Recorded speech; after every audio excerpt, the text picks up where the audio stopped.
তুরস্কের কাছে আমেরিকার ড্রোন প্রযুক্তি স্থানান্তর বন্ধ করতে চিঠি দিয়েছে আইন প্রণেতারা। তুরস্কের ড্রোন কর্মসূচি নিয়ে নিজেদের উদ্বেগ প্রকাশ করেছে মার্কিন কংগ্রেসের আইন প্রণেতাদের একটি দ্বিপাক্ষীয় গ্রুপ। একই সাথে তুরস্কে আমেরিকার ড্রোন প্রযুক্তির স্থানান্তর স্থগিতেরও আহ্বান জানিয়েছে তারা। তুরস্কের সমর্থকরা বিষয়টিকে আমেরিকার ষড়যন্ত্র হিসেবে দেখছে।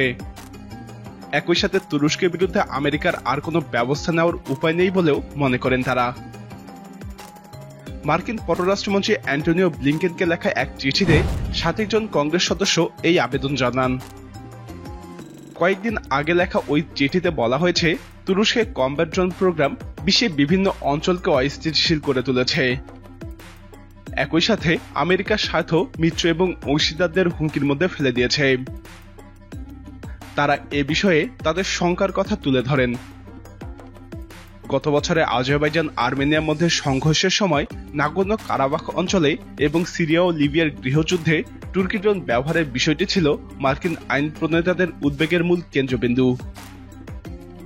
তারা তুরস্কের ড্রোনের যন্ত্রাংশ এবং প্রযুক্তি ক্ষেত্রে আমেরিকান সংস্থা এবং আমেরিকা ভিত্তিক বিদেশি কোম্পানির সহযোগী সংগঠনগুলোর সহযোগিতার বিষয়গুলো তুলে ধরেন। বিষয়টি তুরস্কের প্রতিরক্ষা শিল্পের প্রেসিডেন্সির বিরুদ্ধে আমেরিকার নিষেধাজ্ঞা লঙ্ঘন করেছে কিনা সে বিষয়ে তদন্ত করার দাবি জানান তারা। আজারবাইজানে ব্যবহৃত বায়রাক্টার ড্রোনগুলোতে আমেরিকার তৈরি কমপক্ষে 10টি অংশ রয়েছে। আজারবাইজান এবং আর্মেনিয়ার মধ্যে সংঘর্ষে ড্রোন ব্যবহারের কারণে গত এপ্রিল মাসে তুরস্কের ড্রোন প্রযুক্তির রপ্তানির অনুমতি বাতিল করে কানাডা। তারা জানায় বিষয়টি কানাডিয়ান পররাষ্ট্রনীতির সাথে অসঙ্গতিপূর্ণ।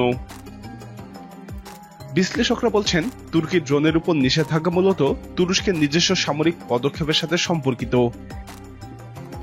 এই নীতির কারণে রাশিয়া থেকে বিভিন্ন সামরিক সরঞ্জাম এবং S-400 মিসাইল সিস্টেম কেনার ব্যাপারে স্বাধীনতা পায় তুরস্কের প্রতিরক্ষা বিভাগ। মার্কিন আইন প্রণেতাদের চিঠিটি হতাশাজনক হলেও ড্রোন ব্যবহারের কারণে তুরস্কের উপরে নিষেধাজ্ঞা জারি করার সম্ভাবনা কম। এই বিষয়গুলোর জন্য মার্কিন তুরস্ক সম্পর্কে ঝুঁকি নেবে না বর্তমান প্রশাসন। কারণ এখন পর্যন্ত তুরস্ক যা করেছে বা করছে তার চেয়ে লিবিয়া এবং দক্ষিণ ককেসাসে রাশিয়ার আচরণ নিয়ে আমেরিকা বেশি উদ্বিগ্ন। মরক্কোর মতো দেশও মার্কিন এবং তুর্কি উভয় ধরনের ড্রোন দিয়ে তাদের সামরিক বাহিনীকে উন্নত করে তুলতে চায়। আবার ইউক্রেনের কাছেও তুরস্কের ড্রোন প্রযুক্তি রয়েছে। এই অবস্থায় নিষেধাজ্ঞা জারি করা বা নিষেধাজ্ঞার মাধ্যমে বিভিন্ন দেশকে তুর্কি ড্রোন ব্যবহার করা থেকে বিরত রাখা মার্কিন স্বার্থের জন্য বুমেরাং হয়ে যাবে। অবশ্য তুর্কি কর্তৃপক্ষ এখনো বিতর্কিত এই চিঠির বিষয়ে কোনো বিবৃতি দেয়নি। প্রিয় দর্শক, তুরস্কের ড্রোন প্রযুক্তির বিরুদ্ধে আমেরিকান আইন প্রণেতাদের এই চিঠি কি প্রভাব ফেলবে? আপনার মতামত কমেন্টে জানান। নিয়মিত এরকম ভিডিও পেতে আমাদের চ্যানেলটি সাবস্ক্রাইব করে আমাদের সাথেই থাকুন।